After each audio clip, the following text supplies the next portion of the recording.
ईशान्य मुंबईचे खासदार संजय दिना पाटील यांनी काल शिवसेनेत प्रवेश केला आणि संजय पाटील यांच्या विरोधात भाजपमधून निवडणूक लढलेले आमदार मिहिर कोटेचा यांनी अखेर आज यावर प्रतिक्रिया दिली। मिहिर कोटेचा हे पुन्हा ईशान्य मुंबईमधून खासदार म्हणून प्रबळ दावेदार मानले जातात, मात्र पक्ष जो निर्णय घेईल तो मान्य असेल।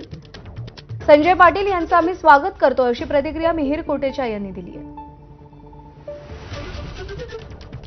मिहिर कोटेचा सर आहेत जे 2024ला जी निवडणूक झाली त्या 2024च्या निवडणुकीमध्ये संजय दिना पाटील यांच्या विरोधात भाजपकडून उमेदवार म्हणून ते उभे होते। सर, आता संजय दिना पाटील हे शिवसेनेमध्ये आलेले आहेत, तुम्ही त्यांच्या विरोधात निवडणूक लढवलेली होती, पण आता महायुतीमध्ये ते आल्यामुळे एकत्र तुम्हाला काम करावं लागणार आहे किंवा एक सहयोगी म्हणून काम करावं लागणार आहे, तुमची प्रतिक्रिया काय आहे?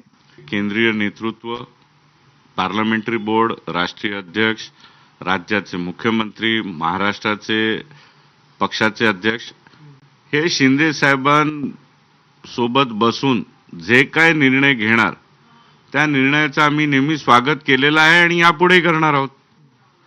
तर याचा तसं काहीच नाही आहे।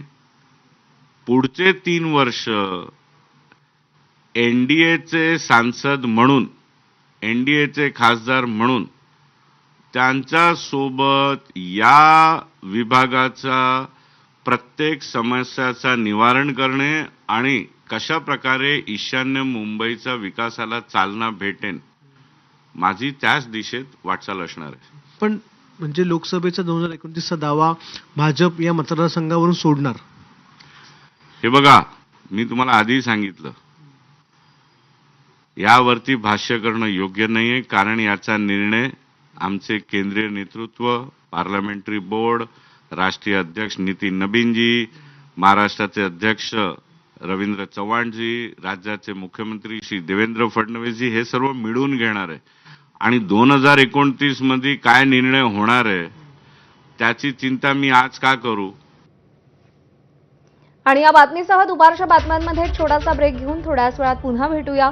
पाहत रहा एबीपी माझा। थोडक्यात प्रस्तुत करते Ashwini Hiran pain oil for relief from knee pain and back pen.